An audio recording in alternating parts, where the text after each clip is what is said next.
Good evening, everybody. It's Grizzly from Lexington, Kentucky. Coast to coast, around the world. We have a special guest for you this evening. You're not going to believe who it entails. The one and only famous psychic.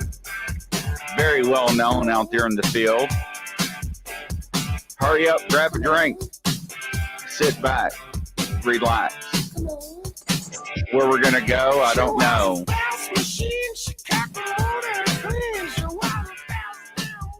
How are you doing this evening?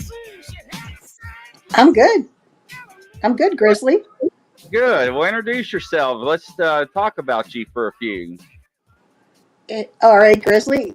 My name is Ginette Lucas. I was also known very well as Ginette Matacia from the Washington, D.C. area. I lived in Virginia, but I was all over the area. I guess you could call it a Tri-City area. Right. And I broke out in the news on some of my work for missing people, missing objects. Let's see, missing pets, missing, and the paranormal. Well, that's awesome. That really is. I mean, how did you get involved in all that?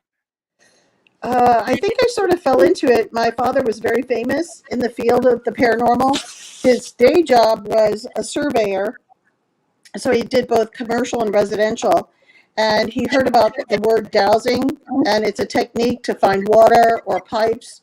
And he was out in the field one day surveying, and a plumber told him how to find the pipes from the survey job. And so he showed him the L rods from dowsing. And when he did, he said, all right, so let's go over here, and I'm going to show you where the missing pipes are. When I say pipes, the pipes in the ground for marking the landline. And what was interesting is the man said, I got to tell you, it's right here, but it's 13 feet beneath us. And he said, are you sure? And the plumber goes, yeah, sure. I know it. Yeah, it's reacting to 13 feet below us. So they got off the hill and got a bulldozer over there, which it was commercial. And 13 feet deep, there was the pipe, the landmark of the lot line. And my dad was so shocked. He said, that's it. I'm going to get involved. And it erupted from there. I mean, he loved it. That's awesome. That really is. Yeah, it's a shocker. I mean, a lot of the paranormal is shocker. It's almost like sometimes it's visual, sometimes it's not, sometimes it's etheric. You know, I mean, you have ghosties making noises, but you can't see them. And the dowsing material is the same exact way. So it's always a lot of fun. I mean, you have your good times and your bad times. I guess tonight we're going to talk about the good, bad, and ugly of the paranormal. Yeah. So when did you first known about your abilities and so forth? So when I was 6, I had a near-death experience. I almost drowned. Basically, I was drowning. And an angel, which, you know, when you're 6 years old, it wasn't a human, that's for sure, came underneath of me, and I was drowning, and I was actually sinking. And I went out too far on a lake, and the angel came up beneath my feet, and I felt pressure on my feet. And she pushed me up in the air, and she kept pushing me up, and she goes, I'm here to save you. I'm going to take you back up. And I bet I was like maybe 10 feet below the waterline. And she started talking to me and having a short conversation. And that was sort of a shocker. I really didn't think much of it because I was only 6. But what's interesting is my twin sister had the same exact reaction the same day, same problem. Wow. And so, I mean, we talked about it, but really didn't think much of it. And then a year later, I was in an accident, and some people came to me after the accident. I was sliced up in my head and area by barbed wire, and some people came into my bedroom and said, "You're not going to die. We're gonna heal you, and we're going to show you some things." And they explained my past life and that I was going to be okay. And it was very complicated, but it was super interesting.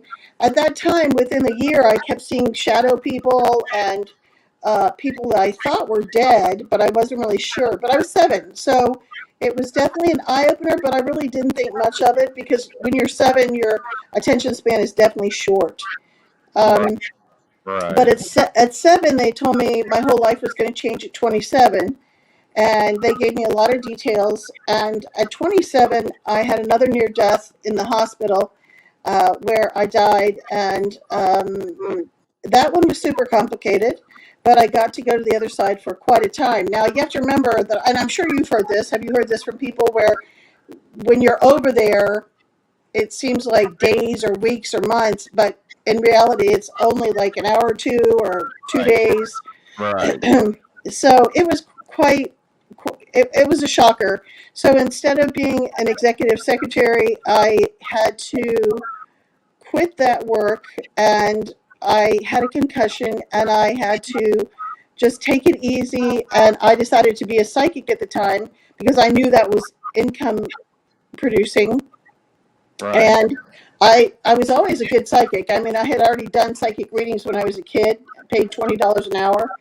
And so when I was 27, I think I charged like 60 to 100 an hour, and I got it. And, of course, an executive secretary only makes like, oh, by the way, here's your big paycheck of $12 an hour. Right. Very underappreciated. And so all these little paranormal activities that experiences basically increased my psychic knowledge. And I had another near death experience at 38, and flatlined in the hospital from an operation, and I was saved again. So I'm very lucky, but I have been in the fishbowl of the paranormal for a long time. Wow. That's an impressive journey you've taken. Yeah, it may be impressive, but I'll tell you, it can be scary at the same time. I mean, some people have beautiful journeys, into the unknown of the other side, and then other people, it's almost like a book that's visual is addressed to you or explained to you. I have a friend who said she and 2 other friends that both said they went to the table when they died and they were judged. I never had that experience. Have you heard about various experiences with near deaths? Yes, I have. I have a lot of people that have different encounters and different experiences when they're It, near death experiences. Yes. it's I think it's definitely an individual experience because it's not like going to the grocery store and you can buy milk. We're all buying the same pet milk, or we're all buying the same half and half. And I think it's definitely you're shown either past life, or you're shown judgment, or you're shown here are your relatives, or you're going to do this or you're going to do that. And I even remember getting in line when I got to meet the Almighty, as they say. And there was a doctor in front of me, and I kept trying to remember his face and his look so that since we were supposedly coming back, I would know who he was. I haven't I haven't seen him yet, but I'm hoping one day that I can run into him. And I said, "Do you know me?" And because it's sort of validity that hey, we were at the same place at the same time. So we'll see. It hasn't happened yet, but I think it's going to happen eventually one day. Yeah, it sounds like it's going to. Your mic's a little bit louder. Is there anything you can do to adjust that? I sure can. Hold on. How about that? It's still Is really loud. it's still really loud? Okay. Because you're coming in real crackly. Pardon me? You're coming in cracking. Okay, I'm coming in crackly. I'm sorry about that, folks. Let me see. Okay, how about now? Yeah, that's a lot better. That's a lot better. Great, great. We definitely want our listeners to enjoy the conversation. Oh, absolutely. It's not like we haven't had problems all evening, so. The mixing bowl. Yeah, sorry about that, ladies and gentlemen, that I'm late.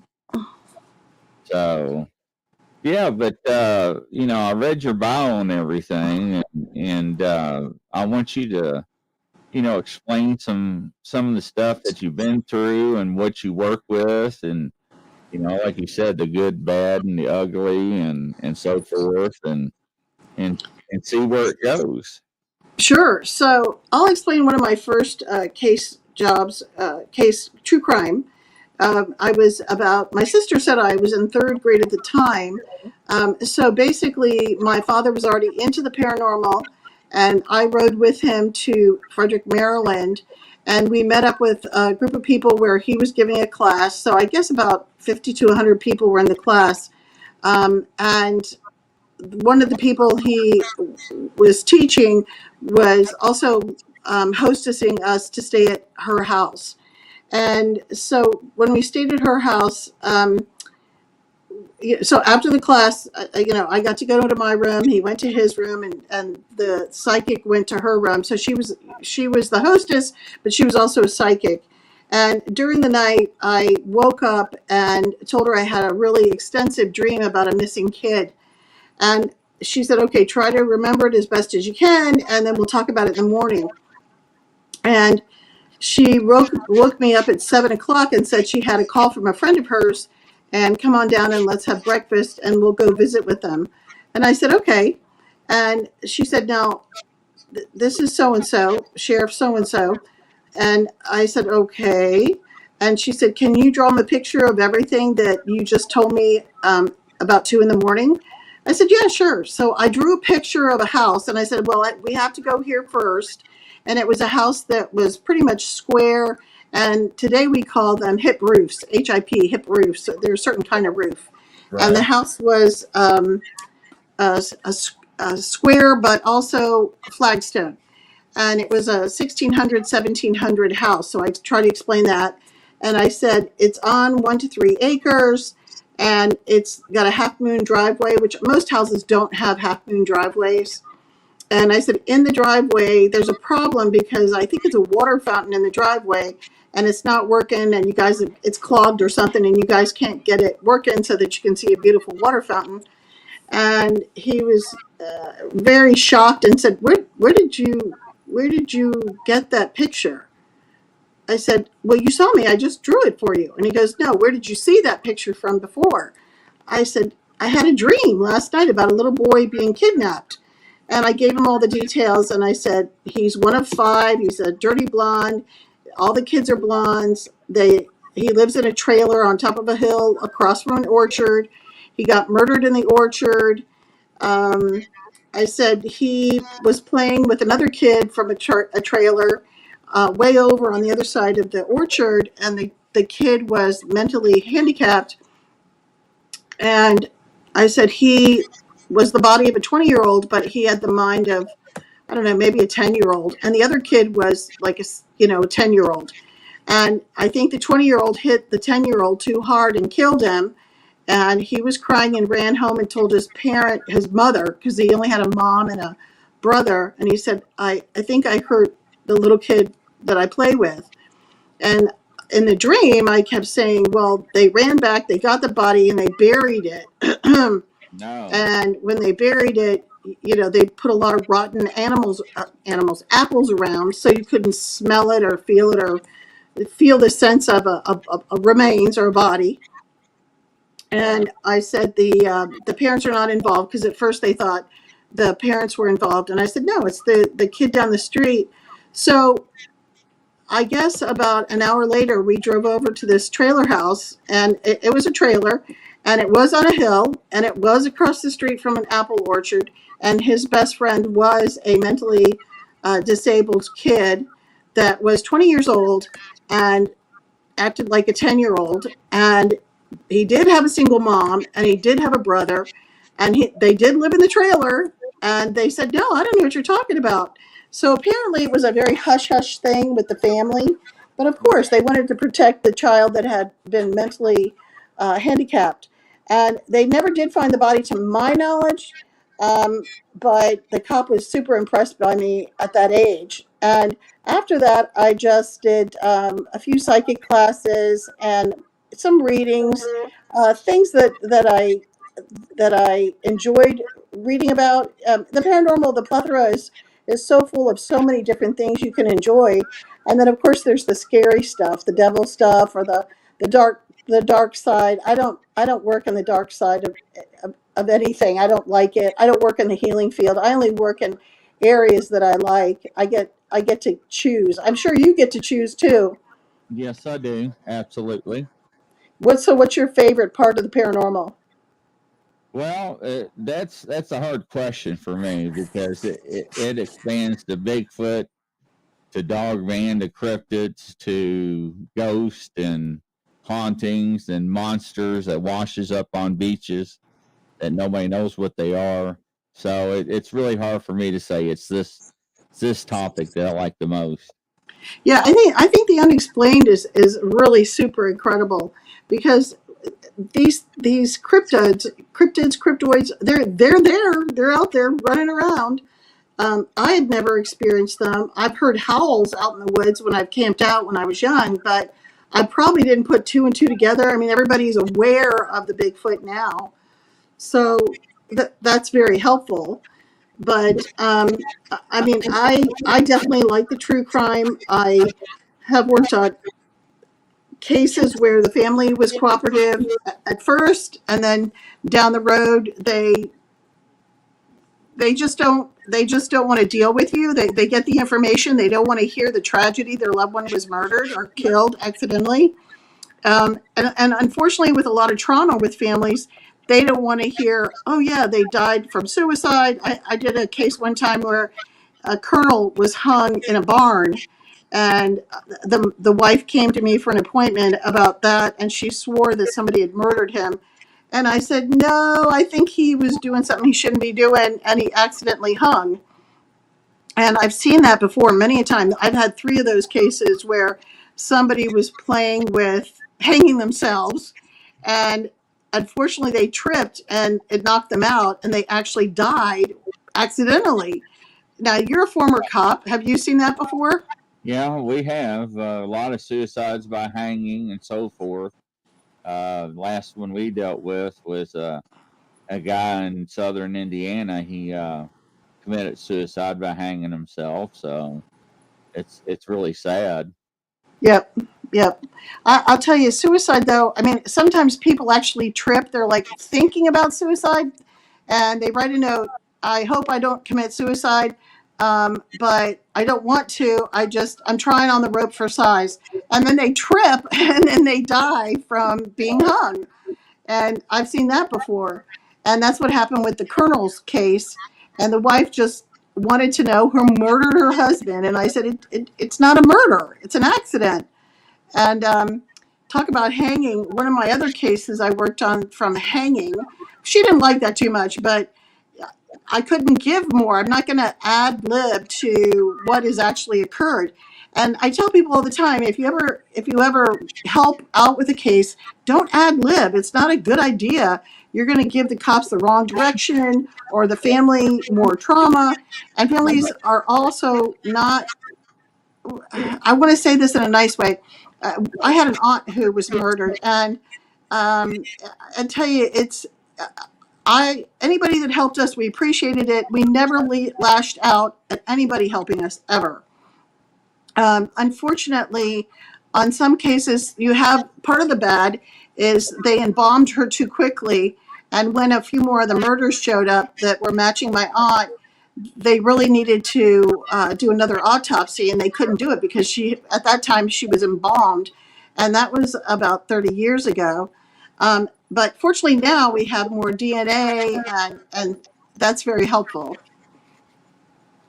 Yeah, that it really is, and that's one thing that I always try to tell people when I was in law enforcement is that tell me exactly what you know and try not to add anything to it because that can actually throw you off of a trail or get you off of a case and your case can go cold very quickly. Oh yeah, this bias is really not good. And a lot of times, if they're talking to you, they have a fear factor, or they're intimidated because you're law enforcement. Were people receptive to you, or were they willing to cooperate? most of them are willing to cooperate. I mean, times have changed. Since I've been in law enforcement, we did differently in Indiana than a lot of people do in different states. But most of them would cooperate. The ones that wouldn't usually were hiding something. Right. Well, I was telling your friend earlier that a friend of mine from the federal government said, Ginette, nowadays we have different murders. We have, originally from the 50s, it was either the neighbor that murdered somebody, a family person that murdered somebody, or somebody that somebody worked with. And he goes, now we have random, random, random. And it's harder to define what's really going on. And you just have to go with the investigation. And it's no different than a ghost investigation, too. He said that it's that random sometimes. So I've learned to deal with, again, the bad, the good, and the ugly.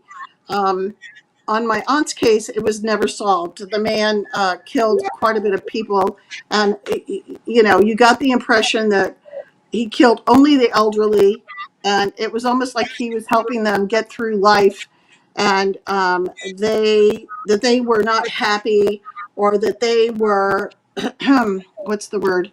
Uh, they were alone. So, oh my gosh, they've got to die. They can't be lonely anymore. But in reality, a lot of people are very happy to be alone, and it's all relative to what the killer thinks, or it's all relative to what uh, to what's going on at the time. And, Yeah, and and you're I'm sure you've seen that. yeah, and you're right about that. And the thing is, though, is every case is different, and with the abilities you have that are gifted to you, you can use those to benefit families and also police departments and other agencies, which is really awesome. I think I really do. Oh, well, thank you. Well, we'll sidebar and talk about some of my abilities. One of the interesting things about my abilities is a few years ago, about 3 years ago, I was doing a radio show. And after the radio show, a very nice journalist called me and said, your abilities are called synesthesia. Some of the abilities, some of the talents you have are parts of the brain that are turned on, and only 4% of the world has that kind of turned on ability. And the government actually considers that sort of a superhuman capability. So that tells me that they're psychics, they're mediums, they're tarot readers, and then there's the people that have this unusual brain turned on. And you could call it that a particular gift, but I think the gift is more that I decided to develop it. Right. I don't think it's any different than a good cop who's trying to educate himself about more and more criminology. Well, and you're right about that, and I mean that goes a long ways, and people don't understand that has the capabilities that you do, and the resources that you do to use them with, and how to help people, and they always think you had the magic answer, and it's not like a light switch you can flip on and off. I try to tell that to people. Oh no, there isn't a light switch. Oh gosh, I didn't know that. I think Right. you're right. I think you're right. They hear what you are capable of doing, and next thing they know, they call you for everything. They want to know this, they want to know that, like we talked about off air, where my keys were missing and so forth. Oh yeah, and that's why I want to share with people about the good, bad, and ugly. A cop, can consistently be good 99% of the time, and then that one incident where something goes wrong, everybody judges him and says, "Oh my God, you're a terrible cop." Now it depends on how extreme it is. Um, of course, recently we had a case in the news where a kid was sitting in his car eating his hamburger from McDonald's, parked, and a cop went over and told him to get out of the car, and then the cop shot him, and the poor kid's not doing well. And I don't know what the cop was thinking at the time. I'm sure he could have been overstressed or too many hours, but shooting somebody sitting in their car eating a hamburger, maybe he thought he had something else in his hands other than a hamburger. Um, so compared to a psychic, I would say a lot of times people are thinking, oh, she can do any case and every case. And that's just not going to happen. I have a case out of Tennessee right now, and I've had the hardest time trying to pick up any details. And I am being asked to work with some police officials. And, I just tell them I'm, that old cliche, I got nothing. And I'm not going to ad lib. I'm just going to say, as soon as I get something or pick up something or receive something in my brain, I'll let you know. But I do have to put together what I call a protocol. I mean, my protocols are very similar to a standard cop protocol, just the facts, ma'am. Right. So, so with my protocols, I also go with, since I have what's called synesthesia, I use my dream work, which is also a form of synesthesia, and I get visions and movies. And then I also get colors and names and street locations. One of the cases I worked on, which did have all of the above, the good, bad, ugly, and ridiculous, which was the Casey Anthony case. And the cooperation wasn't always there with the guys I was working with. I worked with them, and then they turned on me and didn't like what I was saying. And they had already known the kid went missing in May, and I already told them in June where the remains were. They never looked. They just seemed to blow it off and keep wanting the media appeal. That's interesting how people just don't want to believe in certain things. Well, these are people that actually approached me and said, "Hey, can you help out?" And there is on the Casey Anthony case, there's a lot of flaws where people thought, "Oh, Ginette jumped in there and called." No, I didn't. And then what was really interesting is later, Detective Allen, who was working on the case, called me and said, "Why didn't you call me? I would go look." And I said, "Okay, so I am psychic 2023, and you know." You're willing to talk to me and listen to me about what I'm saying? And he goes, yeah, whatever. I mean, your name apparently is out there with your father, and then now you. So yes, I would have listened, which was complimentary. And some police departments are receptive to psychics or dowsers or both. And it was a nice feel because he wasn't rude to me. He was more receptive to me and more complimentary and a great communicator with the work. And we went over a few things, and I mentioned a few things that weren't in the news, and he was a little surprised about some of the things I said, and some of the other things other than her remains turned out to be quite accurate. And I'm sure, have you ever worked with a psychic before on any kind of project with the police departments? No, I have not. I was Mm-hmm. fortunate enough. No. Mm-hmm. So, I think it has to be, a fluke where a psychic calls in and helps out and it actually solves the problem. Um, because out of the percentage rate, you have a 5% percentage rate that a good psychic will call in with good information. I call that the equation. And then you got to have a good cop who's willing to take that extra step. Right. So at any rate, the as I mentioned, when I was working with the PI, Dominic Casey, they were flooding the public with miscellaneous information that wasn't even relevant. And then they called me and said, "Hey, why don't you tell Geraldo?" And everybody typically knows who Geraldo is. Why don't you tell him she's in Puerto Rico, the missing kids in Puerto Rico? So we all get a trip to Puerto Rico. Well, they're really naive because my niece was a doctor in Puerto Rico, and she goes, "Don't come here. It's still third world countries in some locations," and she goes, "It's not safe." And I knew right away the body was not in Puerto Rico.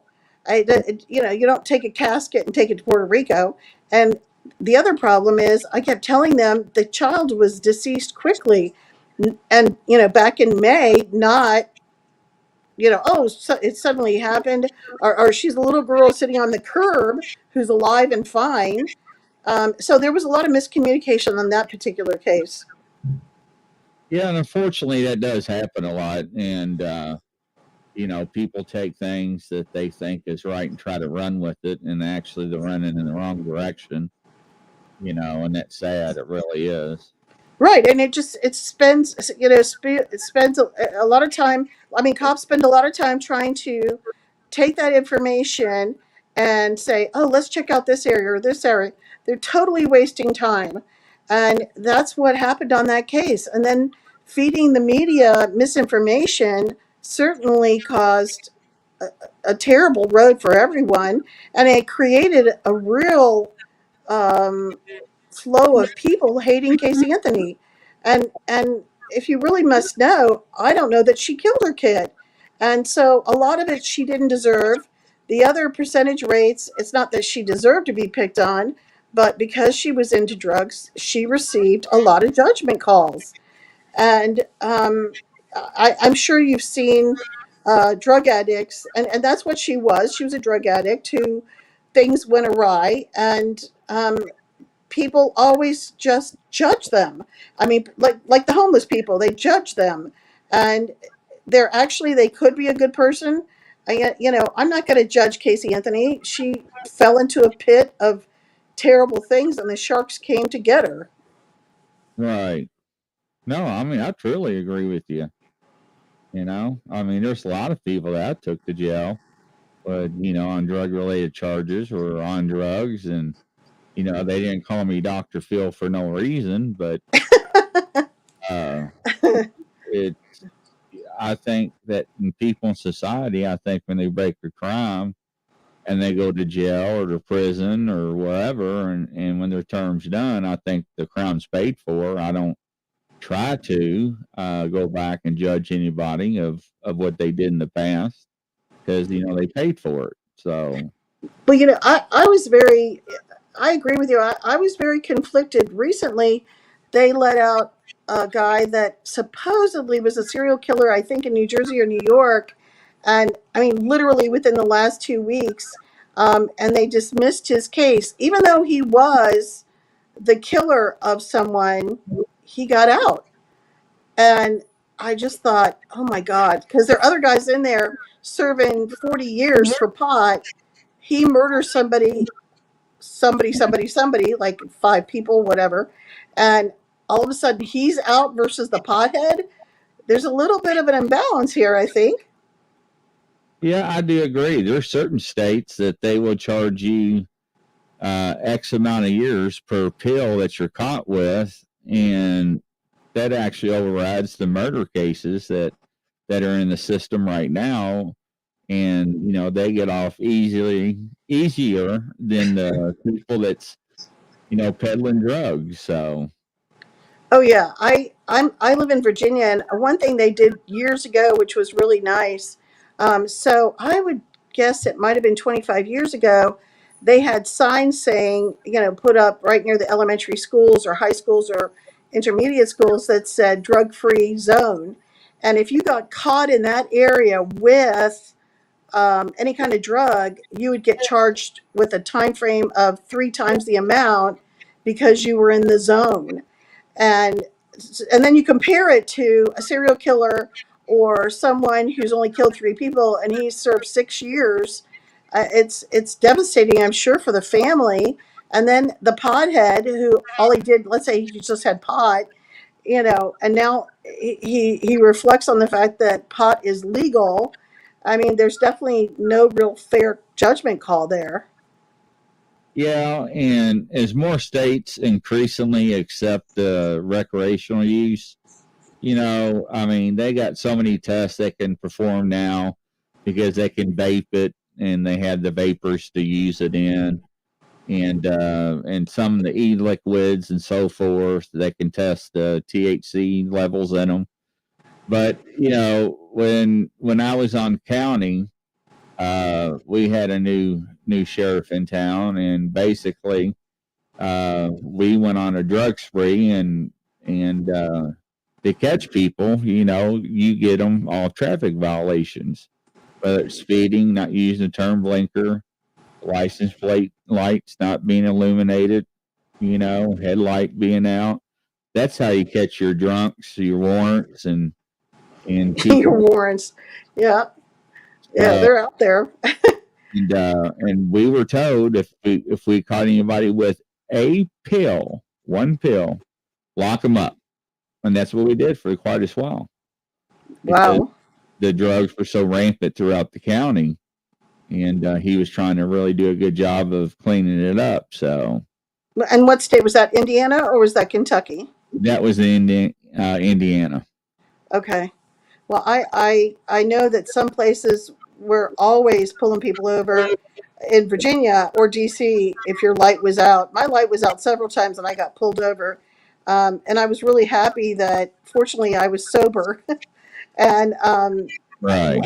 I'll give you an example. One time I got pulled over and I was actually really sick with bronchitis, pneumonia, and mono. And I was driving like a drunk driver to the airport to get my friend. And the cop pulled me over and he goes, "Ma'am, did you know you were swerving all over the road and your light's out?" And I said, "No." And he goes, "Are you doing drugs?" I said, "No." And I was very fortunate because he wrote me up, and not because he wrote me up, but I was very fortunate with the incident. He wrote me up, he did all the tests, and I couldn't stand very well because I didn't realize how sick I was. And I Right. got to court, and it actually went to court very quickly. And when I got there, the judge actually asked me my full name, and he goes, your name is Ginette Matacia?" And I said, "Yes." And he said, "Are you saying you're Louis Matacia's daughter?" I said, "Well, I didn't say it, but yes, I'm his daughter." And he goes, "Okay. And you're telling me you weren't doing any drugs or drinking or anything because the test showed nothing?" I said, "No, I just had mono and pneumonia, and I was going to the doctor the next day not knowing that and found out that's why I was swerving." And he said, "Well, I know your family and I'm going to drop the case." And instantly that cop started yelling and screaming at the judge that he should throw the book at me. And he goes, "I know this family and they aren't known to do drugs," which we didn't. And so I was very, very fortunate that the judge believed me because I think they were going to throw the book at me because I was swerving. And I'm sure I could have gotten reckless. I don't know. You tell me. Well, the thing though is, didn't they do a certified breath test on you? Yeah. And what Yeah. did they come up with? Nothing. I wasn't drinking. I was just real sick. So that's what I'm saying. So, his probable cause, unless he could prove otherwise that it was under the influence of narcotics, he didn't do a blood draw. No, they didn't. They couldn't do it because nothing showed up. But I didn't realize I was even swerving. But when you're sick, you don't realize with pneumonia or mono that you're swerving. You just drive to go to where you need to go, and obviously I was too sick, and I should not have been driving. So it was a good learning lesson. I'm very cautious now. I get migraines like once a year, and when I get them, I don't drive. Right. It stops the problem in its tracks, you know. Yeah, So I was going to share with you some of my other casework, which was really interesting. Recently, I worked on a case where a young woman got murdered, South Dakota, I think it was, or North Dakota. And the tragedy with this particular case is the family was nice to me. They paid me for my time. I pulled in a second famous psychic, Angela Ford, on the case. And I'm really sure I said to them, "If you don't go now, because it's very cold up in the Dakotas, you're not going to find her anytime soon. It'll be in the spring." And my friend Angela Ford said the same thing. And it turns out that they tried going, but I said, "Well, she's in the river, and the problem with the river is the body is pushed down, pushed up, stuck." Right. And it's so hidden you can't see it. I mean, it could be 5 feet one day, and the next day where you didn't go, it's up and bobbing. And this is a two-part tragedy on this particular case, and I want to portray what actually may have happened, because I'm very suspicious of it. The cops actually thought she was a suicide. Um, Her clothes were sitting on the bank, neatly folded, like she jumped in the river and killed herself. All Huh. right. So there's the first description. And then what's really weird was they found the dog a few days later, and he had one of those collars on that when you click it, it stops the dog from running. It's an electrical type of charge. It's a squeak, squeak, or whatever, and the Right. dog can start barking. Well, whoever was there actually killed the poor dog because of the collar. Okay. To me, that's very suspicious. I mean, it was not a nice death. It was a very vicious death on the Right. dog. And that's a person who's pretty angry. So I said, oh, this has got to be a very, very angry person. And I said, whoever was around her, I felt, I felt a person who met the description of possibly Hispanic. And I don't want people to be judgmental and say, oh, all the Hispanics are killers. That's not the case. I just said, for some reason, I feel like a Hispanic man is around, and I feel a white guy, and I'm going to lean toward possibly the husband. And I said, the husband, he feels funny. There's something not right. I can't put my finger on it, but I just don't think something's right there. Now, what's interesting is that it took about a year to find her, but the mother spent another 40,000 to have a canine group come out and try to hunt down the girl in the water. And I said, it's going to be really hard because you're going to have to literally go out every day in the same area. But if you hit the banks on the north side and hit the banks on the south side, she could go right by you. But I said, I think she's really far out, almost into the next state. And it turns out she was 50 miles from where she went in when she was found. And I said, she's in the water, but one minute she could be in the water and the next minute out of the water, in, out, in, out. Well, what happened was, I guess they had some rushing water because it's like the Colorado River where the waves pushed her up on the side of the river, and they Right. found her on the side of the river. And that's sheer luck, because that rarely happens. But what I want to say here, which was really interesting, is the cops did not take action on suspects. They kept sticking with the term suicide. And on this one, I don't think it's a conspiracy theory. I think that we have some really good suspects. I think it was a murder. And the interesting part was that the husband, I guess, and his friends were all friends with the cops. And so the cops were like, oh, he's a really nice guy. He wouldn't do anything like that. But the wife had already put in for a restraining order. Now, let me think. You're putting in for a restraining order. You have bruises on you, and you don't want to be around this person anymore. Doesn't that sort of send a red flag up? Right. Absolutely. I mean, I know you guys, meaning cops, you guys don't like, you always see the red flag of domestic abuse because, you get to see the bruises, so it's a visual. But unfortunately, on this particular case, nothing has happened. She had put in for to my knowledge, from what I was told, she had put in for what was it? The Restraint. restraining order. But what was really funny was, not funny, but interesting, is on Facebook, the mother had a site put up, and his friends were like, oh, they'll never find that body. His friends? Why would Wow. his friends say that? First of all, apparently through their discussions, they actually came out on Facebook and gave the impression they never liked her, and he was the good guy. I mean, oh my God, this poor woman she had a 20% chance of surviving this relationship. I Wow. mean, you really wonder who killed her. I mean, it was definitely not suicide. Yeah. I mean, that's pretty sad when you have officers or law enforcement that has that mindset where they'll take up for somebody because they think they know 'em, but it's always the ones on TV that you always hear. I never thought it would happen to me, or I never thought it would happen here. And Right. Well, what I noticed when I was younger and I was dating, there were guys that went out of their way to control a female. They went out of their way to make sure you were isolated from your family, and that's the bad part of it. And it got worse. The ugly part is they always wanted to control you in the sense of you're not going anywhere, Ginette, or to women. Period.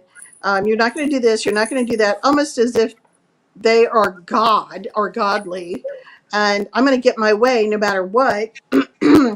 And it's frustrating because when the wives, the girlfriends call and say, I need help, the cops are apprehensive and thinking, oh, she's just going to complain today, but she's not going to do anything tomorrow, and she'll get back together with him, and it's going to be the same old, so we're not going to take action. Well, I mean, unfortunately, we've all been in that predicament to where we've been to the same house yes. over and over, unfortunately. And, I myself with other officers have tried to, get the person to understand that A, it's not going to stop, and B, it's going to continue and it's going to get worse. And that's proven, not our words, but, statistically that happens. You still there? Yeah, I'm here. Can you hear me? Yep, I thought I lost you. I do think statistically, unfortunately, people go back to that domestic abuse. I've seen it time and time again. Recently, somebody I know just dealt with it. And I said, if you go back with this person, it is going to escalate. And, we can't say anything because you're going to go do your thing. It's your adventure. But you're going to be the person with the guy in sheep's wool. What is it? The wolf in sheep's clothing. Right. And the tragedy is there is no convincing that person. So I thought, you know what, I'm just going to back off, and it's a different kind of abuse, but it's not physical. But you try to help, and then you walk away, because what can you do? Is that person really going to listen? Is that person really going to take action to protect themselves? I guess what is the percentage rate? 75% don't take action. Yeah, it's something that high. It's pretty high. Mm-hmm. But the problem is that, I mean, you'll lock up one of them for DV, and then the next day they're out and they're back together at the same house, where you arrested them from. Yeah. Oh, yeah. Sense, and they got black eyes and so forth, and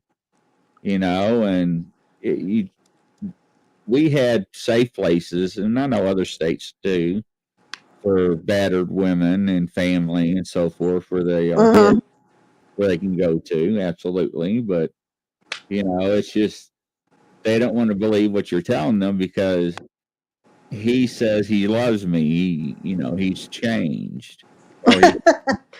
For a night. Yeah. Right. Yeah. Well, there's so many types of abuses. I mean, there's of course, there's sexual abuse, child abuse.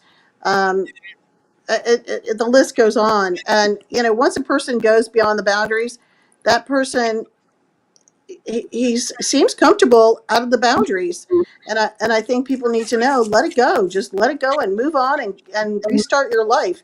And even if you're 50 years old, restart your life, move on, and stop bringing your drama to everybody else, because granted you need help, then it's time to go to a therapist. And because people call me as a psychic, what do you think? And I tell them, look, I can give you information, but you have to take the action. And I'm sure a former cop like you'd feel the same way. Okay, we can only help you so far. And that's the truth. I mean, you can give them the pamphlets that we have in our cars to pass out for DV victims and abuse victims and all that other stuff, but usually they don't read them. They toss them aside, or they throw them in the trash. Well, again, they think just because it's a little bit of this or a little bit of that. And I know, because I had a boyfriend one time, I woke up from him strangling me. And I look back and I say, God, I wish I'd called the cops on him and he would have been arrested and I would have been done. But no, I was young and I didn't call the cops on him. And the next time I came home and I was drinking a little bit with the girls, A, he got mad I was out with the girls, and B, I was drinking and we had sort of split up and he punched me and I flew over the sofa. And it was almost like I was a pole vaulter. Wow. And, you know, the next day he apologized, but I don't know. I was too naive to not prosecute. I should have prosecuted, and a whole new path would have been open to him. It's called jail. But Uh, I heard he beats his wife, and he runs around on his wife and so forth. Good for him. If that's the lifestyle they want to lead, good for them. But I chose to eventually walk away. Thank God, and because who knows how escalated it could have been. Um, but some men or some women say, "Oh, you made me hit you," or "You made me poison you," yeah. and of course, you know darn well they have the kinds that are just basically killers. They have women killers out there. Yeah. There are. And you always hear from the other party, well, it's my fault. I made them do it. Don't get mad. I don't want to press charges.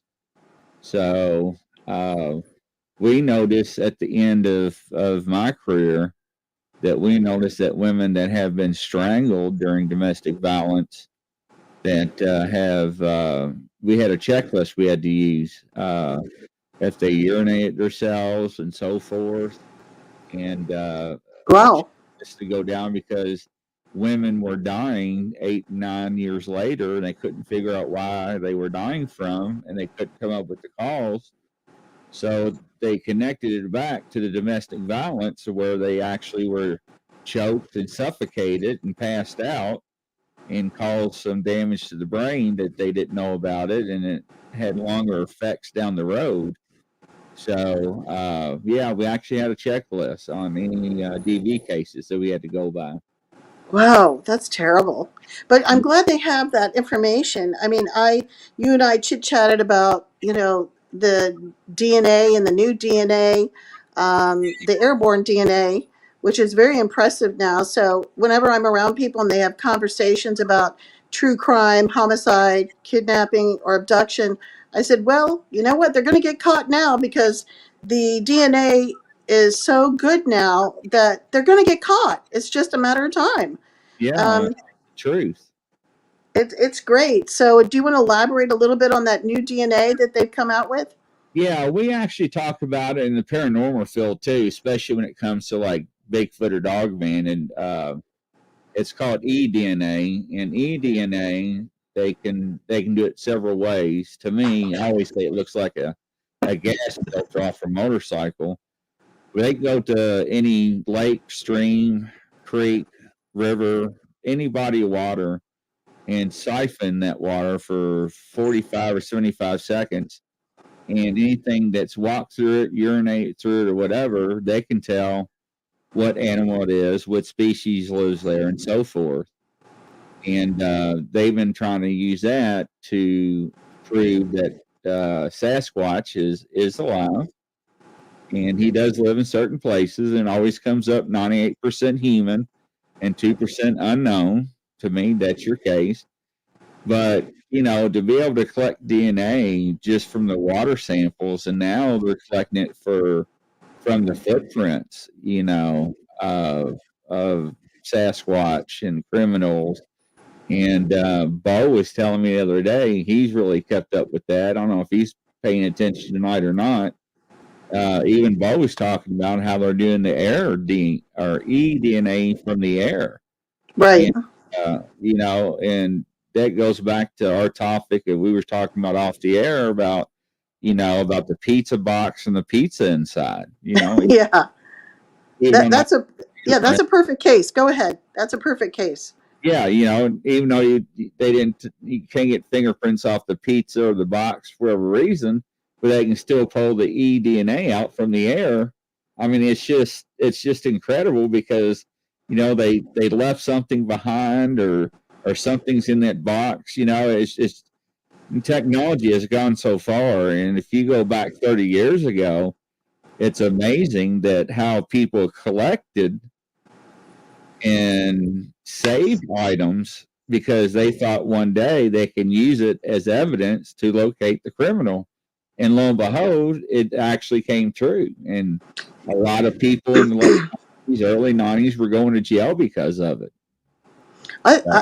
Yeah, I think it's great. There's on LinkedIn, there are a couple groups that do the lab work on finding out who a victim is from even 50 years old or 90 years ago. I'm sorry, not years old, but the case was a cold case from 50 years ago, and they're figuring out who the victim is.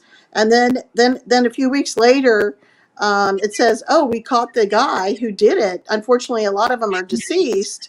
That's the only thing I've noticed about some of these cold cases. Even though the guy may have killed 3 people, and he still falls under the category of serial killer, he's dead. He can't face consequences. If I come back to your show, which I hope I will, I have a client in West Virginia, and she was abducted, and the guys bragged about killing and abducted several women, and I'm trying to get her hooked up with the new DNA. She actually ran naked from the abduction out of a quarry in North Carolina. And unfortunately, it was on the border of one county versus the other. So it's been a fight back and forth, but nobody has actually done anything with it. And the other problem is because she was raped, they did a rape sheet and so forth. Um, it's a continual fight back and forth. So every time I see something interesting or weird, I call her and say, "Hey, do you think it's this guy?" And she'll tell me, "No, that's not the guy." But again, most of these guys, if it was a uh, you know 1970 case or a 1980 case, the guys are dead. Yeah. I mean, even though they escalated to serial killing, they still were very self-destructive with their human body, and they just, were from drinking or drugs, crack, whatever, and they just didn't make it. Um, I mean, I'm glad we have the execution chair or the electric chair or, the poison in your veins, but there are still a lot more cases not solved. I mean, they have found some new serial killers, but again, I would say all of them are dead. Every single one that they found that matched are all dead. I don't think there's any of them that have survived. So, Well, even the ones that have passed away, yes, they can exhume the bodies and get the DNA, but now they go back to their family members to get DNAs from their family members to right. correlate if they were, the subject or not, or possibly the subject or not that was involved with that case. So, like I said, and like we talked about, technology has come so far in advance. It's just amazing what it can do and what crimes it actually can solve. Yeah, I'll give you an example. When I was in Fairfax, Virginia, which is where I'm from there, sort of. But what was interesting when I was a PI, I was in PI school, and they told me about a case, and they brought it up because I was a twin, and they said, "Well, the kind of case we had recently," and I said, "Well, do tell." And they said they had twins where one apparently was a serial killer, and they caught them both, but let's say Frank said he didn't do it, and he just seemed so believable. He said, "It was my brother Mark." And they arrested Mark and put him in prison. And he goes, "I swear to God, I wasn't there." And it took him years to get all his alibis and everything. And, but Frank was so freaking charming, they just believed Frank. And because of their DNA, identical genes, genetics, whatever, they didn't know what to do, which one did it. But eventually, I guess the lie detector test came out, and that's what saved Mark. And then some other girls came forward and talked about Frank and how abusive he was. So, and I know because I'm a twin, and so they were telling me about twins and the difficulty when they're identical twins about trying to put one away. For example, one time, I don't know how this happened, but somebody stole my driver's license, and well, two people stole my driver's license when I was younger, and I actually had a warrant for my arrest, and I had to tell the police I was in South Carolina when you pulled that person over, so that's not me. And one of the people was my twin sister, and she couldn't find her ID, so she saw my ID apparently on the floor in the car, grabbed it and used it. I mean, we Wow. laugh about it now, but back then I was pretty pissed at her, because she had been speeding, and she gave him my ID, and I was out of town. So the twin part of the problem eventually, I'm sure, can get solved, but I think it would be one of the harder challenges. It is. I mean, I worked with several law enforcement agencies from Kentucky and Indiana. The guy lived in Indiana, and he had a twin, but his twin brother was stealing merchandise from the big box retail stores. Great. We would get caught. He would use his brother's driver's license. And this went on for quite a few years, and I got a hold of one of the guys that used to work for the state police for Indiana, that worked for the DMV for Indiana, and explained to him what I had on my hands. Well, he took the case over too with the Jefferson County prosecutor and charged him with more crimes because of using his brother's ID or identification. So, but it took his brother almost a year and a half to clear his record up. I mean, yeah, that's what scared me, because I was pretty boring. I mean, I used to go out drinking with the girls, but I was pretty much a good driver. I wasn't a reckless driver. In Virginia, if you're 22 miles over the speed limit, it's reckless driving, and she got a reckless driving ticket. But you know what it does? It kicks up your payment on your car insurance. Oh, yes. And that took a while to recover from. So, of course, we're siblings and we're close, but it was quite difficult for me because I was the one paying for everything, paying for the consequences. So I'm sure we're not at the end of seeing twins pull things on each other. Yeah, they do. And I mean, I've seen it all throughout my life growing up, just like everybody else. Some say you got the better half, and some says you had the worse half. One's better, or one's good, and one's evil. Oh yeah, yeah. So, yeah, I mean, there's a twin foundation in New England, and they have actually found there's twins that love, meaning they love each other, twins who have a love-hate, twins who have a hate-hate, they just can't get along, and they even have twins that genetically, for some reason, there's I'm going to kill my twin, some kind of DNA or some kind of emotional problem. I'm a twin and I hate that person, and the hate is all in the twin. They kill their twin. And I was in LA when two of those cases happened, and I thought, my God, how can you hate somebody that bad? But again, I mean, talking from the standpoint of a twin, I never wanted to kill anybody, but I guess that they have found it occurs. Yeah, unfortunately it does. It really does. And we can go back to us growing up and seeing those commercials of double mint spearmint gum. Remember that? Yeah. The two girls on the bikes, they're so perfect. They just ride a bike all day long and don't do anything. That's when right. in reality, one has got pot in her pocket. Right. I hear you.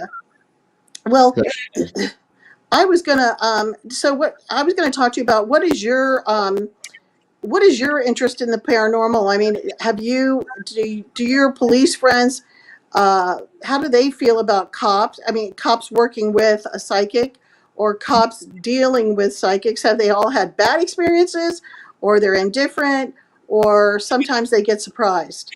Well, I think from my agencies that I worked for, they never had a chance to actually work with one because they were so small or smaller districts or smaller departments with bigger counties to cover.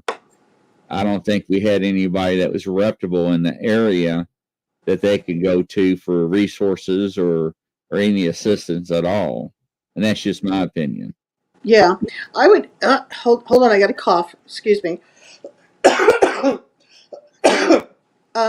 was at a conference in Chicago one time, and it was I guess a paranormal conference, dowsing conference, and a couple of cops were there, and even the chief of police and the chief of the fire department, and they were very awestruck by psychics and their abilities because Chicago had a ton of really good psychics, and I didn't get to meet all of them. When I was at the conference, I got to meet Ingo Swan, and Ingo was, they didn't call him a psychic. To me, it's the same thing.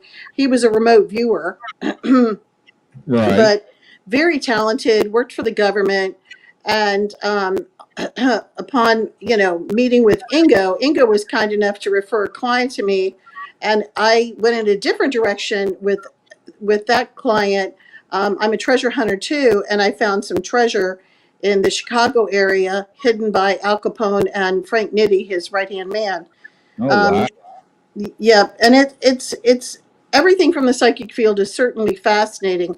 Um, I will say, even though you love the cryptoids, that area can be pretty darn creepy. I I I mean, have you seen? There's one. There's stick people. They're people that I don't even know what they're called. They're just skinny like a bone, and they've been known to attack people. Yeah. I mean, Bigfoot seems to be indifferent most of the times, and of course, you have cases where he's aggressive. But some of the cryptoids are very frightening. I mean, not just because the red eyes, but because literally, it's like, is it a rabid dog type of cryptoid, or is it a, oh, come on over here and let me talk to you and pet you? I don't think so. Right. Right. And the problem is that, and people are going to say, well, here goes Grizzly again. But in the Bible, it says God has made, creatures seen and unseen. So, you take that at face value, and I'm not trying to denounce anybody's faith, religion, or what they believe in, because I believe, right? But Well, there's missing books out of the Bible, and that was done by man because certain people at the time did not want us to know the actual whole truth of what actually happened. So, there's a lot of things that are unanswered that people are going through and experiencing. And we're talking people that are high up and officials that they had no reason to lie, but they also will not come forward because they're worried about their reputation with the city or county government or the state and so forth. yeah, I would be in the same boat. Sometimes I'm very cautious about talking about UFOs. I mean, I have had some experiences, but it's pretty far out. I mean, I don't talk about it too much, but I will give you an opinion that the cryptoids exist, the UFOs exist. Some of the UFOs are ours, some of the UFOs are the aliens. And what are you going to do about it? I mean, you can't just dance in place. It is what it is. The declassified material is coming out, and okay, what are you going to do? There's not much you can do. Just accept it and say, okay, I just have to be cautious and safe. That's all. But again, you mentioned you touched on the word invisible or unseen, like the Bible said, and I agree with you. Some of this stuff, I don't know if they're totally invisible, or they just they go from one area to another in some kind of dimensional thing. But I mean, it's not really solved yet to say this one does that and this one does that, but it's definitely fascinating. but again, the main thing I want to say is, yeah, they're invisible, and it's creepy because when they become invisible, where do they go next? I mean, what's their agenda? Yeah, and that's always been the big debate about Bigfoot, Dogman, or cryptids. How some of them believe they're flesh and blood only, and some believe that they're spiritual and they come off of spaceships with aliens. Some people think they can cloak themselves, and in that type of field and realm, there is no expert.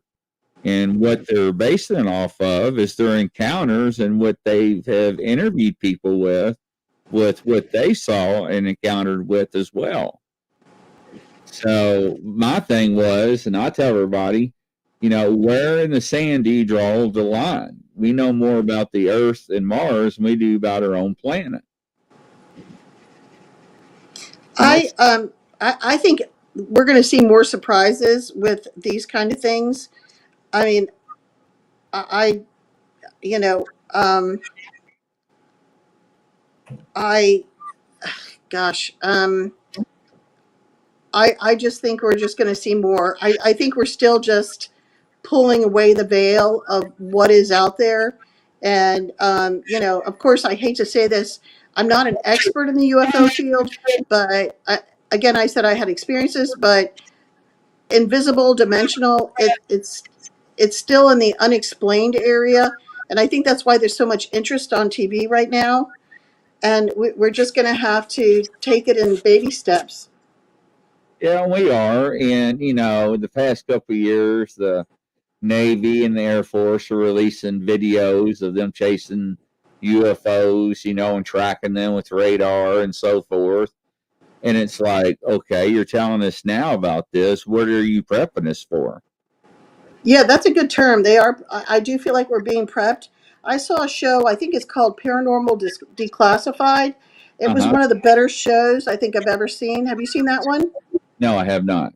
It was good. It was a man that apparently is highly educated, and he what I thought was great was that he was reaching out to all the other experts in his field on the UFO territory, and I think it was really good because he interviewed people that had credibility and people that had experiences and people that were educated, people that weren't educated, and even children that are now adults, and how it affected them dealing with their personal experience with UFO or alien material. And so it was really, really well done. And I loved it. I would definitely go back and watch that in case um, your listeners want to go see a really good show with not just credibility, but uh, facts, just the facts, ma'am. It was really good. Right. And every time that you think that you heard it or seen it, or somebody told you something about anything that's paranormal, then you got somebody else comes along and says, well, that's not what happened with my encounter. My encounter went this way, and this is how it went down. Oh, And yeah. who do you believe? Well, I mean, my story has never changed when I talk about my encounters. And I have noticed that a lot of the people that had the same similar type of either alien encounter or psychic, unusual, paranormal encounter, the stories don't change because that's all there is. And it is what it is. And so so my story never changes. Oh, it happened this way, boom, boom, boom. Or I was aged this and this happened, I was aged this and this happened. And so if you find that you hear interviews, it's very similar from the cop standpoint. When you listen to someone and their experiences,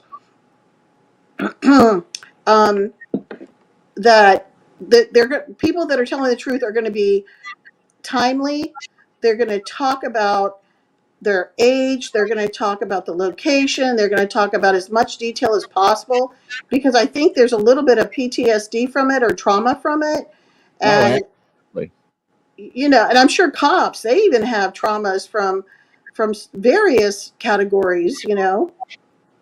Yeah, and there's been people that I call boots on the ground that goes out and adventures and have expeditions to look for creatures or monsters, however you want to classify it. Yeah. And there's ones that don't go out there in the woods, and they're just out there fishing in the pond. And lo and behold, one walks in front of him, and he wets himself, and he refuses to go back in the woods. And now he's got PTSD. And when Yeah. the trees, he freaks out and just goes berserk. And I mean, that's well known in the field. It happens.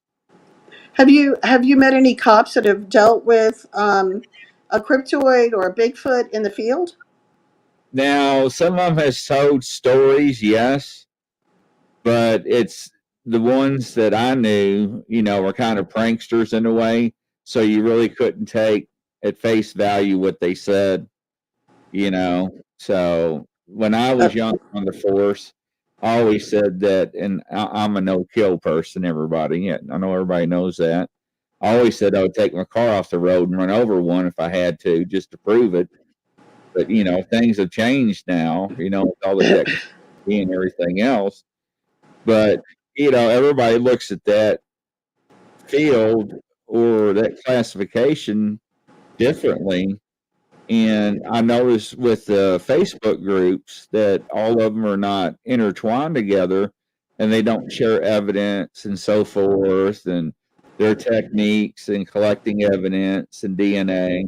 So I started another group up because I couldn't sleep one night and try to figure out how to have people to share their EVPs, the growls, the howls, also their podcast. I'm a member of 904 Facebook groups. I can't keep up with all that. I probably have 7 Facebook groups, and I'm a moderator or admin of probably another 26 or 28. It keeps me busy. Don't get me wrong, but it's just I don't see the close knit community like it should be in that realm. You sort of wonder if somebody would put together a log, and do a chapter. I belong to the American Society of Dowsers, and they have chapters all over the place. Now, they don't typically cover Bigfoot. I mean, we probably could, and we could probably track him. But then here's the dilemma: if he becomes invisible, how are you going to track him? But I guess that you could put that in the dynamics of the dowsing to track him, saying he's invisible now. Show me where he's going to go to bed at night, or show me where his family goes to bed at night, or show me where he normally sleeps. And if it's all the same area, then you pick an area and say, this is where we need to hunt. But again, you mentioned you'd be the type to hit him and run over him with a car. I mean, to be honest with you, those things are so big. Being hit by a car, I don't know that's going to do too much damage. The car's going to be damaged. Well, actually, since you brought that up, I interviewed a guy a couple of weeks ago when he was a young child. His dad was on the sheriff's department, and of course, he had a radio at home, like they all do back then. And his partner, because he was off, had someone else riding with him, had hit something in the middle of the road, and they wouldn't say what it was on the radio. So he called dispatch and said, hey, I'm going to town. I'm going right by there. Can I stop and check on my partner? And they're like, yeah, why not? So they get up there, and he's trying to figure out what's happened. And it looks like this front end of this, late model 70-something car has, hit a telephone pole in the middle of the road. I mean, that's how big the dent was, and, like a V shape almost, or a U shape. Oh, my God. There's hair on it, there's blood on it. And, wow. They finally said what they thought they saw, what they hit. But then when Fish and Wildlife showed up, they told the guy that was on scene, you're not supposed to be here, go on. We got it from here. And they told the 2 officers, we're going to put down that you towed your car out, and that's it. Really? That was Yep. the response. Okay. Well, I mean, again, it's in that odd category, and I don't want to call it a freak category, but it's certainly odd. And oh yeah, it was a bear. No, it wasn't a bear. It was this. No, it wasn't that. It was this. There is some definite government control over it. At this point, the good news is most everything is getting declassified. Yeah, it is. And, there's a lot of stuff that I'm unable to prove, but, it's hearsay. It's always third party. But you look at Mount St. Helens, when that erupted, people came forward and allegedly stated that they saw huge cargo nets with huge, large creatures in them. And then you look at Really? the 99 fire out west, forest fire, where the firefighters came across one that was 3/4 of the way burned, and they were tending to it. Next thing you know, a National Guard shows up and tells them, "You weren't here, we weren't here, you didn't see this, and you'll never speak of this again." And they haul it off. So does the government know? Absolutely, they know. And I always say follow the money. And if you remember about the lumber company so many years ago about the spotted Right. owl, when that little spotted owl was, on the endangered species, the lumber company had to stop. I mean, it cost them millions and millions of dollars. Because now the government had to enroach and enact, what's that term that they use? Deny.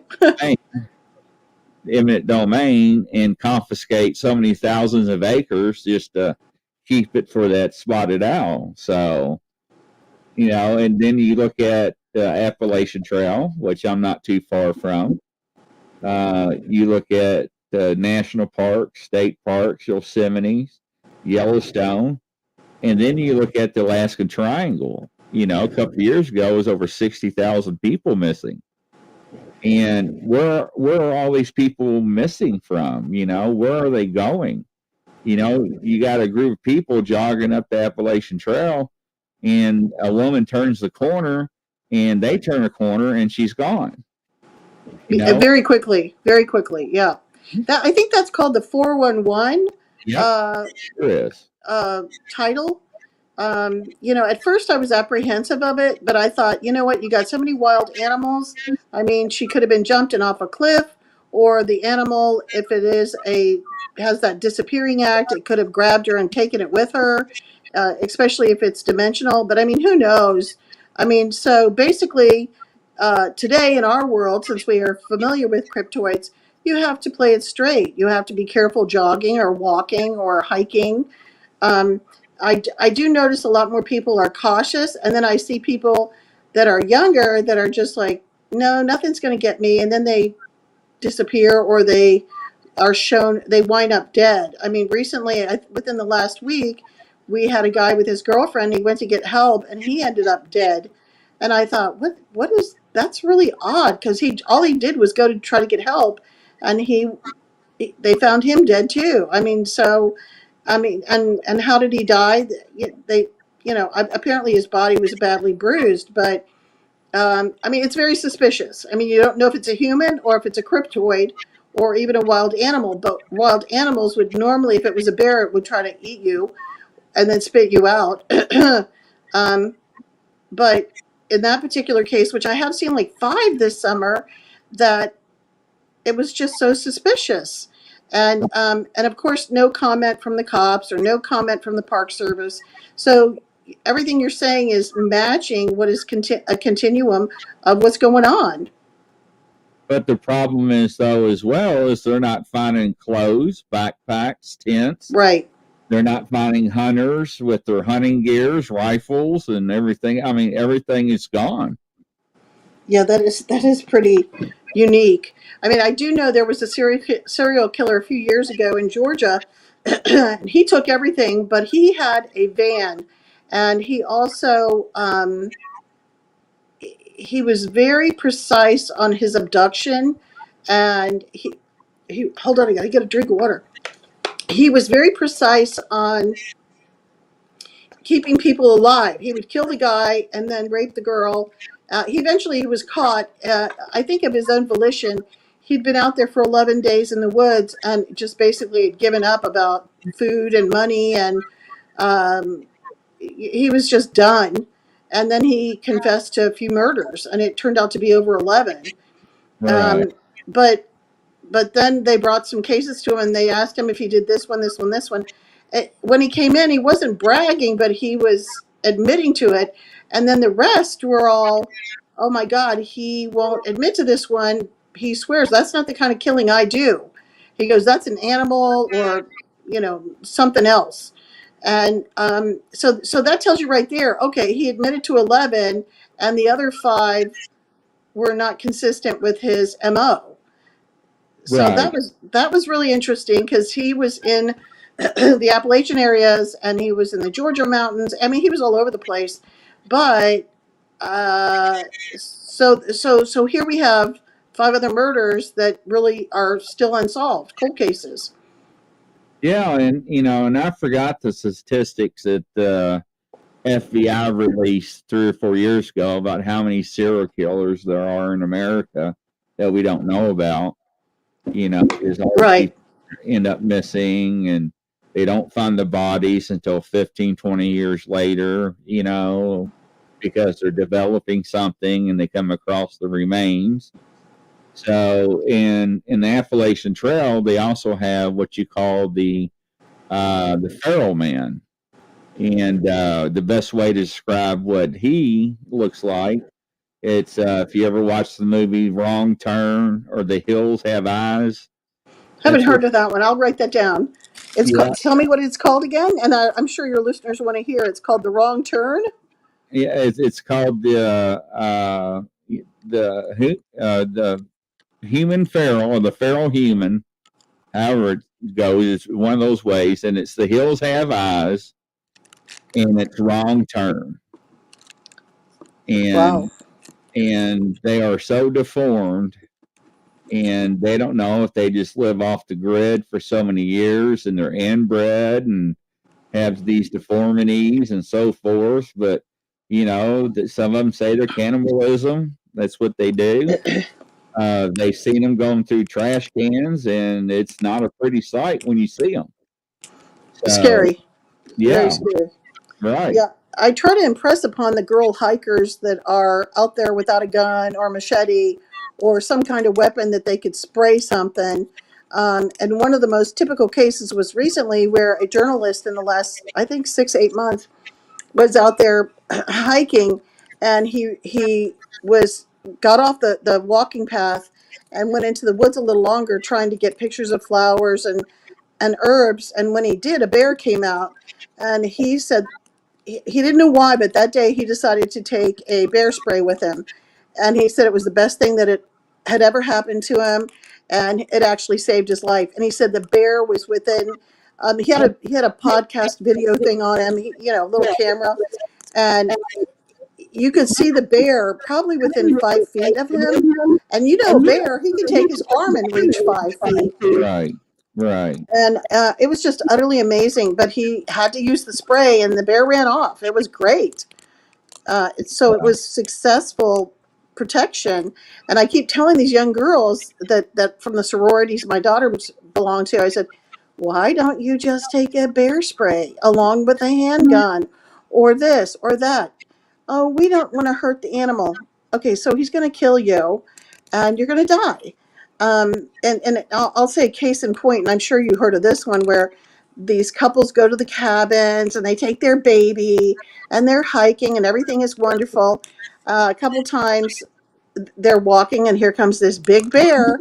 And, there was one case in particular where a husband went to go get some water from the creek or whatever. He comes back and the bear had killed his wife and baby. Yeah. I mean, how naive can you be? When you're walking or hiking, take along what you need to take. Use protection. Yeah. I mean, that's true. And one of the things that I used to do years ago is I used to own a gun shop in southern Indiana, and I did a lot of law enforcement supplies and sold a lot of gear and duty gear and so forth. But I had this one guy from Louisville. He's always comes over, and he always bought 4 canisters of bear spray at a time. And Was he scared or something? I never asked until one day I asked him, I said, "What in the world are you doing with all this bear spray?" He goes, "It works really good on crackheads." Oh my God. He says they cry for their mamas. They can't see. They run around the store knocking everything over. So, I mean, I got a good laugh out of it because he was a foreigner.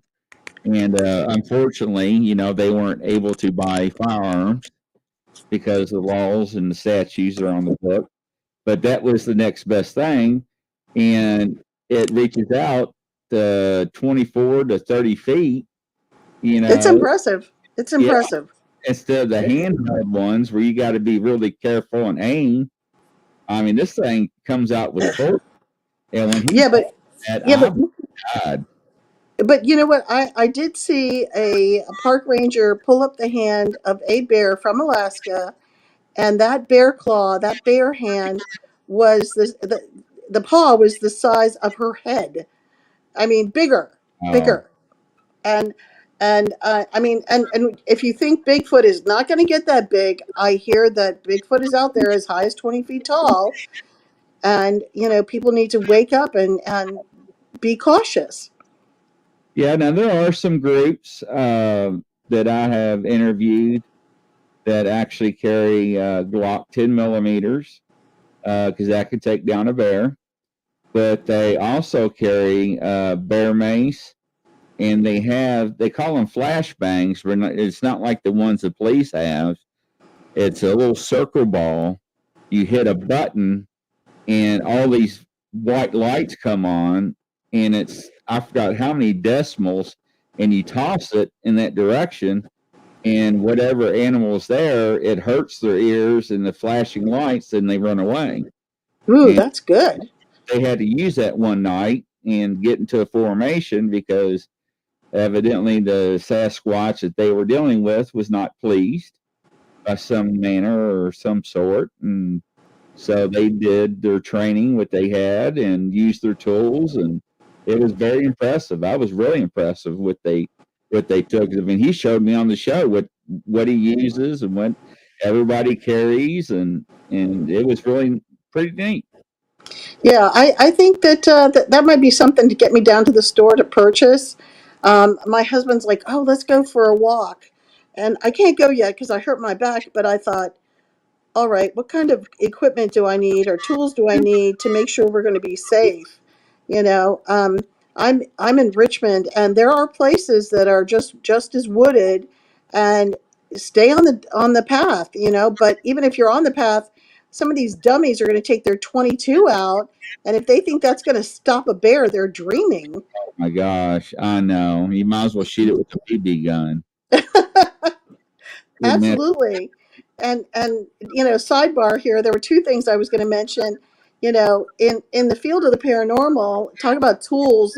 I am I have friends that are going out now with some really good tools with ghost hunting, but my interest in the ghost hunting now, even though I've done lots of it with the Fortean organization, um, is the sitting in the tent. They show Zach Bagans, I guess that's his name, Right. and he's got a group in the tent watching the high tech equipment, and I would definitely want to be in there. I would love to see what happens behind the scenes. And there's one thing that I like that a lot of people aren't really thinking about is, have they checked out the property? When I say the property, I'm talking about the exterior of the building or even through the walls to see if something's in the walls. And a lot of times they don't x-ray the walls, and you'll find stuff historically. And then when you're on the property, because I'm a dowser, I can find stuff on the property. And one guy that I knew was out on a job, and they actually found a body, and apparently it was a murder victim. Another case with dowsing, they were out and they found a couple of graves that were not related to the house, but another family's house not too far away. And so, you might get some ghosty stuff being shown through the equipment had you put the equipment over in that particular area. Right. And a lot of people neglect the fact that, well, I guess you could use those bear cameras. What are they called? The cameras they stick out in the field. Yeah, trail cameras. Yeah, trail cameras. So, I mean, a lot of times they cover the interior, which is really great. But Zach did a case recently where he had cameras on the outside of the house, and you literally saw some ghosties leaving the house, walking through a gate or opening the gate and leaving. I mean, that's pretty impressive stuff. Yeah, Um, really you know, is. and I mean, chalk it up to him sharing the case.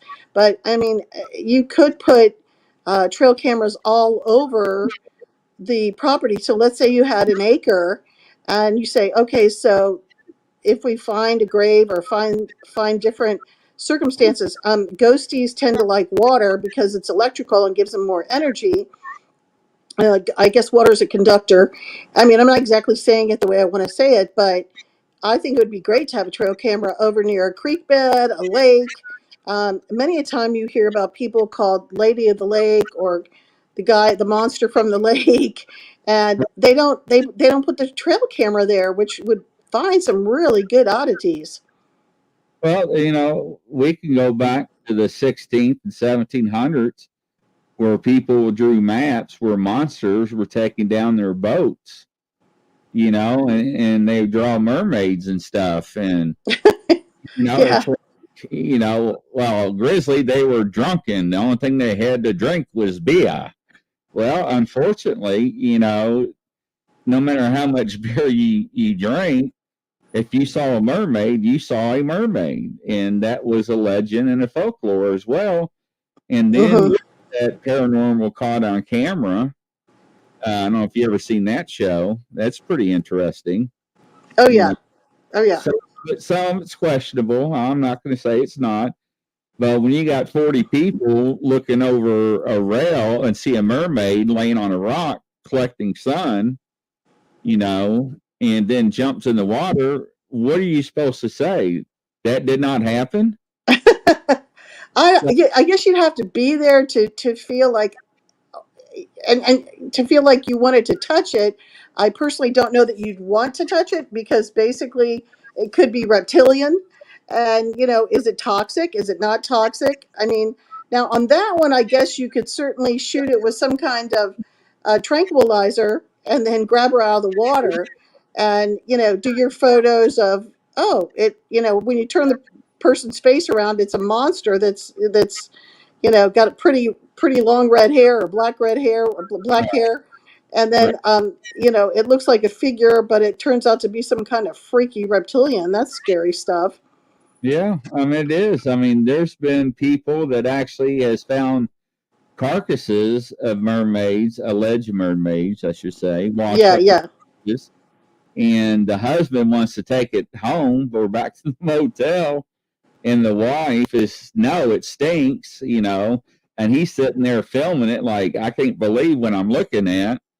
It doesn't seem to be, handmade by human. It seems to be real skeleton and decomposing and everything else. But, like I said earlier, where in the sand do you draw the line? How far do you go? Yeah, it's just like true crime. It's a double-edged sword. I mean, one part of this show that we haven't addressed everything about the bad, good, the good, the bad, the ugly about true crime. Well, even about cryptoids or anything paranormal, it is a double-edged sword. I mean, sometimes your client is really good to you. Sometimes the cops pull someone over. They're very nice, and then a few days later, they turn around and say, "He touched me," and they make up lies. I mean, people really need to review what they're up to because most psychics are not out there to terrorize families. I mean, I just had someone call me because I'm able to talk to the other side, and they lost a loved one, and she's like, "I thought you were going to call me tonight." I was like, "Oh my god, I have guests sitting here, so it's not like I can call you in private and discuss your personal Right. issue." you Right. know so it is that double-edged sword of they're welcoming you one minute and the next minute they terrorize you, the psychic, or they say, oh, I need the information now. Well, okay, you got to set an appointment. I do have a life. You know, we are in a world of quick satisfaction, and it's not always going to happen. Yeah, and I believe that, and I've actually witnessed that, dealing with and speaking with psychics and mediums and rakers, and it's amazing what people want for nothing. Yeah. So Oh yeah. it happens a lot. So It does. It does. Well, I'm going to talk you into wrapping this up shortly because I'm starting to get pooped, and I'm sure your listeners are having questions, and that we'll let them question you, and then maybe next week we can get together and do another show on maybe a paranormal situation. yeah, that'd be great. I would love to get back with you and have you back on the show. Absolutely. I Great. think it'd be pretty awesome. I really do. So, ladies and gentlemen, it's that time of the night.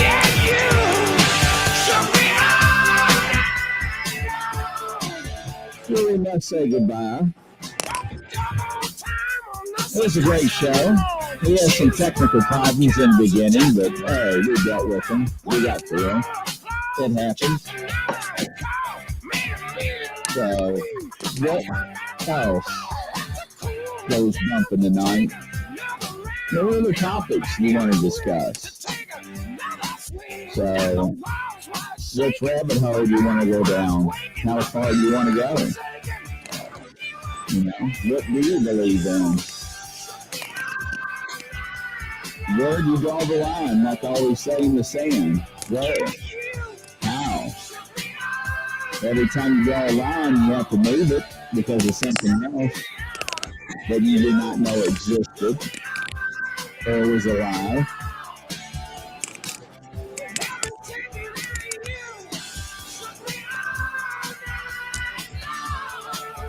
So everybody have a good night. Thanks for having me, Grizzly. Absolutely. Hey, if you want to be on my show, all you got to do is email me at Grizzly, the paranormal @gmail.com. Once again, that's Grizzly, the paranormal @gmail.com. From coast to coast, around the world, it's that time, ladies and gentlemen, when we must say goodnight. I have another podcast coming up at 11:10 p.m. Eastern Time.